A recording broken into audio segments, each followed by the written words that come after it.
Gold, trusted gold buyers. మీరు తాకట్టు పెట్టిన బంగారాన్ని విడిపించి ఈ రోజు ఉన్న మార్కెట్ ధరకు కొనబడను.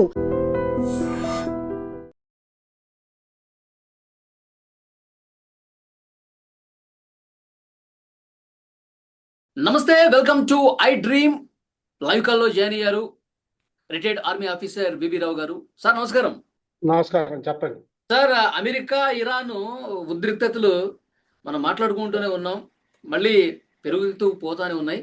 సో లేటెస్ట్గా సార్, ఇరాను కువైటు, బహ్రెయిన్లో ఉన్నటువంటి ఎయిర్పోర్ట్లు, విద్యుత్ కేంద్రాల మీద తీవ్రమైనటువంటి దాడులు చేసినట్టుగా తెలుస్తోంది. అక్కడ ఉన్నటువంటి సైనిక, పౌర మౌలిక సదుపాయాలు, ఎయిర్పోర్ట్లు, విద్యుత్ కేంద్రాల మీద దాడి చేసింది. ముఖ్యంగా బహ్రెయిన్లో సార్, అమెరికా దిగ్గజ కంపెనీ అయినటువంటి అమెజాన్ డేటా సెంటర్ మీద కూడా డ్రోన్ దాడి చేసినట్టు ఐఆర్జీసీ అఫీషియల్గా అనౌన్స్మెంట్ చేసింది.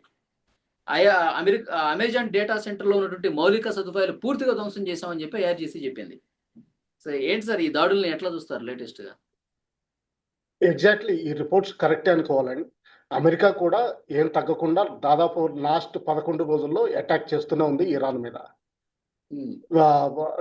కీలకమైన స్థావరాల్ని డ్యామేజ్ చేస్తూనే ఉంది. అయితే ప్రస్తుతానికి నా అంచనాలో ఇరాన్ ఇది కొంచెం పై చేయి కనిపిస్తుంది. ఎందుకంటే లోకల్గా ఉన్నారు వాళ్ళు, 2 సంవత్సరాల నుంచి తయారీగా ఉన్నారు. విపరీతమైన డ్రోన్స్, మిసైల్స్ తోటి తయారుగా ఉన్నారు. తర్వాత లోకల్ నాలెడ్జ్, తర్వాత ఏంటంటే వాళ్ళ మనుషులు ఈ దేశాల్లో అన్నింటిలోనూ ఉన్నారు. పైపెచ్చు 9వ తారీఖున జరిగిన ఖమేనీ అంత్యక్రియల తర్వాత వాళ్ళకి విపరీతమైన ప్రోత్సాహం దొరికింది. దానితోటి ఎంతకీ తగ్గేటట్టు కనిపించట్లేదు. హార్ముజ్ జలసంధి మీద మాత్రం ఒప్పందం కుదిరేటట్టు కనిపించట్లేదు. ఈరోజు ఒక హెక్సెత్ గారిని ఒక కరెస్పాండెంట్ అడిగితే, ఇస్లామాబాద్లో జరిగిన ఎంఓయూలో .5 అజెండాలో ఇరాన్కి అధికారాలు ఉన్నాయట్టుగా లెక్క పెట్టారు అని ఆయన అడిగితే, కాదు, మా ఇంటర్ప్రిటేషన్ వేరు, ఇరాన్కి అధికారాలు ఉన్నాయంటే వాళ్ళు సప్లై చేసుకోవచ్చు కానీ ఆఫ్ చేయడానికి లేదని చెప్పారు అని చెప్పి వాళ్ళు మెన్షన్ చేయడం జరిగింది. సో అంటే ఏంటంటే హార్ముజ్ జలసంధి అన్నది మాత్రం మేజర్ ఇష్యూగా మిగిలిపోతుంది. ఇస్లామాబాద్ ఈరోజు వింతగా $10 బిలియన్ అప్పు అడుగుతుంది, డాలర్లు అప్పు అడుగుతుంది. రూపాయల్లో 5 సంవత్సరాల్లో చెల్లిస్తామని చెప్తున్నారు అమెరికాని.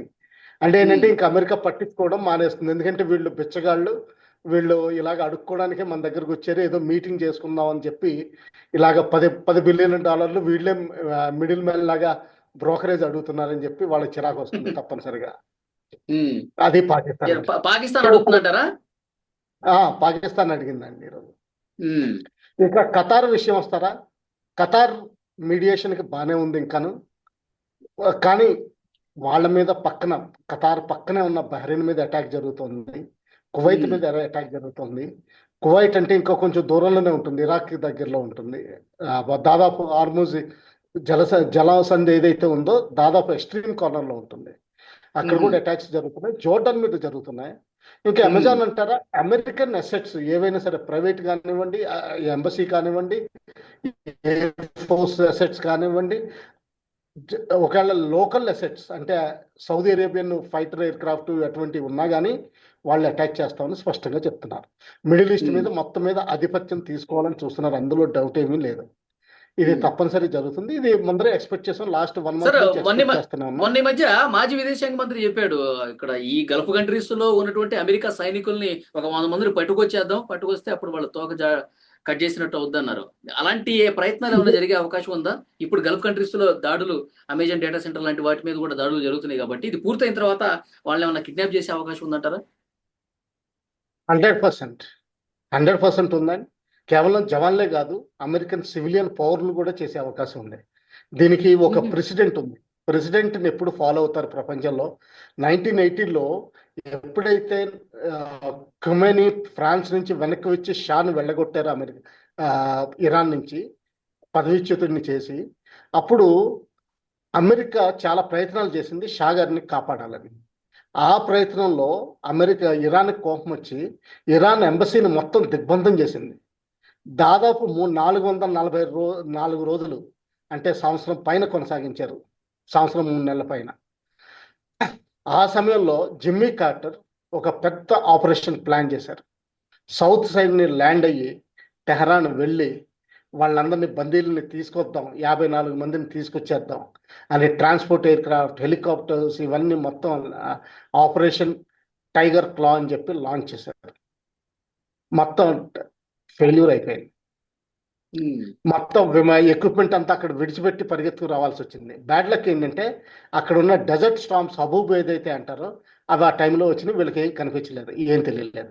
ఈ లోపల అప్పటికి ఇంకా ఐఆర్జీసీ ఫుల్ ఫామ్లో రాలేదు. ఇంకా క్రాంతికారులాగా అంటే ఈ యాక్టివిస్టులనే ఉన్నారు. వాళ్ళందరూ చుట్టుముట్టుతోటి మొత్తం సముద్రానికి పారిపోయి వచ్చి అక్కడి నుంచి నేవీ హెల్ప్ తోటి ఎక్స్ట్రిగేట్ చేయాల్సి వచ్చింది. దీనివల్ల జిమ్మీ కార్టర్ నెక్స్ట్ ఎలక్షన్లో ఓడిపోయారు. అంత తీవ్రమైన ఆపరేషన్ ఫెయిల్ అయిపోయింది. దాని తర్వాత ఇంకొక దాంట్లో ఇరాన్లో ఉన్న రెబల్స్కి ఎవరికైతే ఉన్నాయో వాళ్ళందరికీ వెపన్స్ సప్లై చేసి వాళ్ళ ద్వారా రెవల్యూషన్ తీసుకురావాలని చూశారు. అది కూడా ఫెయిల్ అయిపోయింది. ఆఖరికి అది ఎవరైతే వెపన్స్ సప్లై చేశారో ఒక ఆర్మీ, యుఎస్ ఆర్మీ లెఫ్టినెంట్ కల్నల్ని కోర్ట్ మార్షల్ చేసి జైలుకి పంపించడం జరిగింది. ఇది చాలా పెద్ద కేసు అయింది. సో ఇరాన్ లో అమెరికా ఎప్పుడు ఏది చేపట్టినా కానీ ఇప్పటి వరకు ఏది సక్సెస్ కాల. అప్పుడు ఐఆర్జీసీ అంత బలంగా లేనప్పుడే వీళ్ళు ఫెయిల్ అయ్యారు. బలంగా ఉంది, బలంగా ఉంది. తర్వాత ఖమేనీ మరణం తర్వాత ప్రజా మద్దతు తెలుస్తుంది. ఎవరో కొంతమంది ఉండి ఉంటారు, 10% బహుశా యాంటీ ఖమేనీ ఉండుంటారు ప్రస్తుతానికి, ముస్తఫా ఖమేనీకి యాంటీగా. కానీ వాళ్ళు బయటకు వచ్చే ప్రసక్తి లేదు. చైనా సపోర్ట్లో ఉంది ఇరాన్కి, ఎందుకంటే గేమ్ ఆడుతుంది. 2027లో చైనా తైవాన్ని తీసుకోవాలంటే ఇక్కడ అమెరికాని బందీ చేసి పెట్టాలి. ఓకే, రష్యా సపోర్ట్ ఇస్తుంది. S-400 సప్లై చేసింది లేటెస్ట్ గా. సో ఇప్పుడు శాంతికి మార్గం ఏంటి సార్? ఇప్పుడు శాంతికి మార్గం ఏంటి? మొన్న చేశారు, ఫిబ్రవరి 28వ తారీఖు జరిగింది. మధ్యలో ఆగింది, ఒక వారం ఆగింది, 10 రోజులు ఆగింది, అట్లా ఉంది. కానీ మళ్ళీ వీళ్ళు దాడులు చేసుకోవటం, మళ్ళీ పౌర సదుపాయాల మీద ఈ విధంగా తీవ్రమైనటువంటి దాడులు, ప్రతిదాడులు. ఇంకేంటి మనకి శాంతి ఎప్పుడు అని చెప్పి చాలా మంది చూస్తా ఉన్నారు. 2 రకాలండి. ఒకటి అమెరికా ఇజ్రాయెల్ కలిపి మొత్తం మీద దాడి చేసి ఒక నెల రోజుల లోపల ఇన్ఫెంట్రీని, మామూలుగా అంటే ఆర్మర్డ్ కోర్ ట్యాంక్స్ని పంపించి మొత్తం ఇరాన్ని క్యాప్చర్ చేసి రెజీమ్ చేంజ్ అన్న చేయాలి. దానికి విపరీతమైన రిసోర్సెస్ అవసరం. దానికి యూరోపియన్ కంట్రీస్ తోడ్పడట్లేదు అమెరికాకి. సో ఇది కష్టంగా కనిపిస్తుంది. రెండోది ఏమంటారా, ఇండియా లాంటి దేశం ఉంది. మన విదేశాంగ మంత్రి కానివ్వండి, మన ప్రైమ్ మినిస్టర్ కానివ్వండి, మీడియేషన్కి ఇన్వైట్ చేసి, మనకి ఇరాన్ తోటి సత్సంబంధాలు ఉన్నాయి, ఇజ్రాయెల్ తోటి సత్సంబంధాలు ఉన్నాయి, ఖతార్ తోటి సత్సంబంధాలు ఉన్నాయి, అమెరికా తోటి సత్సంబంధాలు ఉన్నాయి, ఆర్మేనియా తోటి సత్సంబంధాలు ఉన్నాయి, ఇరాక్ తోటి సత్సంబంధాలు ఉన్నాయి, Kuwait, Bahrain, Oman, Saudi Arabia, including Yemen, Lebanon లో మనదైతే ఒక ఇన్ఫెంట్రీ బెటాలియన్ కూడా డిప్లాయ్ అయి ఉంది ప్రస్తుతానికి. ఆమె యునైటెడ్ నేషన్స్ తరఫున ఆపరేట్ చేస్తా. మనం మన మధ్యవర్తిత్వం వహిస్తే ఒక సొల్యూషన్ దొరుకుతుందని నా అభిప్రాయం. మధ్యవర్తిత్వం అంటే ఇప్పుడు మీరు చెప్తున్నట్టు మొన్న ఇస్లామాబాద్ లో ఎట్లయితే జరిగిందో ఇప్పుడు న్యూఢిల్లీ వేదికగా జరగాలంటారా? న్యూఢిల్లీ అక్కర్లేదండి, ఖతార్లోకి జరగచ్చు, లేకపోతే ఇంకొక న్యూట్రల్ స్టేట్ ఏదైనా సరే, స్విట్జర్లాండ్ కానీ, లేకపోతే ఇండియాలో న్యూఢిల్లీలో జరగచ్చు మీరు అన్నట్టుగా, లేకపోతే బాంబేలో కూడా జరగచ్చు. అది కూడా అటువంటిది. ఎందుకంటే బాంబే అయితే ఫ్లైట్స్ మనకి పాకిస్తాన్ మన మీద ఫ్లైట్స్ కి నిరోధం పెట్టింది. మన పాకిస్తాన్ మీద నుంచి వెళ్ళకుండా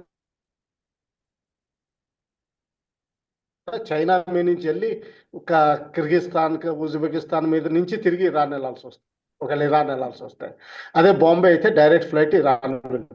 న్యూట్రల్ దేశం ఏదైనా ఉందంటారా, దాన్ని కూడా చేయొచ్చు. ఇంకా ఇందులో ఇప్పుడు ప్రస్తుతానికి మిడిల్ ఈస్ట్ లో మాత్రం చేయడానికి ఏం కనిపించట్లేదు నాకు.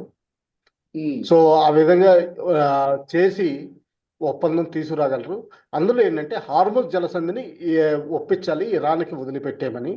దానికి బదులుగా ఫైనాన్షియల్ అసిస్టెన్స్ దాదాపు 300 బిలియన్ ఏదైతే అడుగుతున్నారో అది దఫాల వారీగా నెక్స్ట్ 10 సంవత్సరాల్లో సంవత్సరానికి $30 బిలియన్ల కింద. ఎందుకంటే పాకిస్తానే అప్పుడుతుంది మీడియేషన్ చేసినందుకు 10 బిలియన్లు, వాళ్ళకి 30 బిలియన్లు ఇవ్వడంలో తప్పేం లేదు. అది మెల్లగా తర్వాత ఎప్పుడో చూసుకుందాం అణ్వస్త్రాల గురించి అని చెప్పి ఒప్పించగలిగే దేశం కేవలం ఇండియా మాత్రమే.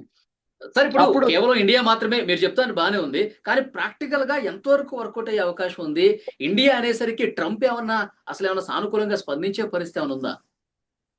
అవసరం కొద్దీ ఉంటుందండి. ఇండియా కాదు, ఆఖరికి వెళ్ళి చైనాని కూడా మీడియేషన్ చేయమని అడిగే అవకాశాలు ఉంటాయి ఆయనకి క్లిష్టమైతే. ఎందుకంటే ఇది క్లిష్టమైతే కొద్ది ఆఖరికి నా ఉద్దేశంలో ఏంటంటే టెహరాన్ చుట్టూరు ఉన్న న్యూక్లియర్ స్థావరాలు ఏవైతే ఉన్నాయో పీస్ఫుల్గా అని చెప్తున్నారో వాటి మీద అమెరికన్ కానీ నాటో కానీ అమెరికా ఇజ్రాయెల్ కాంబినేషన్ కానీ ఇజ్రాయెల్ కానీ టాక్టికల్ న్యూక్లియర్ వెపన్స్ వాడే అవకాశం చాలా కనిపిస్తుంది నాకు. అది నిరూపించడానికి ఏదైనా చేస్తే మంచిది. ఓకే. ఇప్పుడు మొన్న కూడా నేను ఒక వార్త చూశాను సార్. దాదాపు చాలా వరకు అవి సెంట్రిఫ్యూజులు ఉంటాయి కదా సార్, ఇది మన న్యూక్లియర్ బాంబ్స్ కి సంబంధించి వాటన్నిటిని కూడా పీకాక్స్ పర్వతం లోపలికి తరలించేశారు. ఏదో వార్త విన్న, మీరు కూడా చూసుకుంటారు. ఇరాన్కి సెంట్రిఫ్యూజ్ ఓన్ దేశంలో తయారు చేసుకోగలిగే కేపబిలిటీ. సెంట్రిఫ్యూజెస్ ఏం చేస్తాయంటే యురేనియంని రిఫైన్ చేస్తాయి. మన బంగారం ఎలా ఉంటుందో యురేనియం కూడా అలాగే దొరుకుతుంది, దాదాపు అంతే రేర్ మినరల్, ఇంకా రేర్. దాన్ని 90% యాక్యురసీ కంటే మీకు 18 క్యారెట్ బంగారం కనీసం తీసుకెళ్ళాలి, అప్పుడు అది వెపన్ గ్రేడ్ అవుతుంది. సారీ, 21 క్యారెట్ బంగారం తీసుకోవాలి. కొంతవరకు 18 క్యారెట్ బంగారం ఆ స్థాయికి అయితే పర్వాలేదు, వెపన్ గ్రేడ్ ఇంకా చేయొచ్చు. 24 క్యారెట్ చేయగలిగితే 100% వెపన్ తయారు చేయొచ్చు. నువ్వు 2 వారాల్లో తయారైపోతుంది. ట్రై చేయాల్సిన అవసరం లేదు, ఎందుకంటే ప్రపంచం అంతా ట్రై చేసింది. ప్రతిదీ ట్రై చేయాల్సిన అవసరం లేదు. చెప్పండి. ఓకే సార్, ఇప్పుడు ఎలా ఉంటుంది అంటారు ఇంకా ఈ సమీప భవిష్యత్తులో? దాదాపు ఒక 10 రోజులు వేసుకుంటే ఏమన్నా మార్పు వస్తుందా? నాకేం మార్పు కనిపించట్లేదండి. ఇది ఇలాగ అమెజాన్ మీద సివిల్ వాటి మీద డ్యామేజ్ చేయడం మొదలు పెట్టారు అంటే అమెరికన్ అసెట్స్ వీటన్నిటి మీద డ్యామేజ్ చేయడం మొదలు పెడతారు. ఇంకా మీరు అన్నట్టుగా ఎవరైనా పౌరులు దొరికితే వాళ్ళని కిడ్నాప్ చేయాలని చూస్తారు. అలాగే ముస్తఫా ఖమేనీ సొంతంగా ఇచ్చిన ఐడియా ప్రకారం స్టాండ్ అలోన్ అటాక్స్ అంటే ఎవరో ఒకళ్ళు, అంటే ఇరాన్ తోటి సంబంధం లేకుండా, డబ్బులు అవసరం లేకుండా, వెపన్స్ అవసరం లేకుండా, సొంతానికి అమెరికా మీద కోపంతోటో, ఇజ్రాయెల్ మీద కోపంతోటో, లేకపోతే గవర్నమెంట్ మీద కోపంతోటో, కీ అడ్వైజర్స్ మీద కోపంతోటో ఓ కత్తి తీసుకుని పడవడం ఏదోటి చేయడం జరుగుతుంది. ఇంకా వదిలేస్తారు.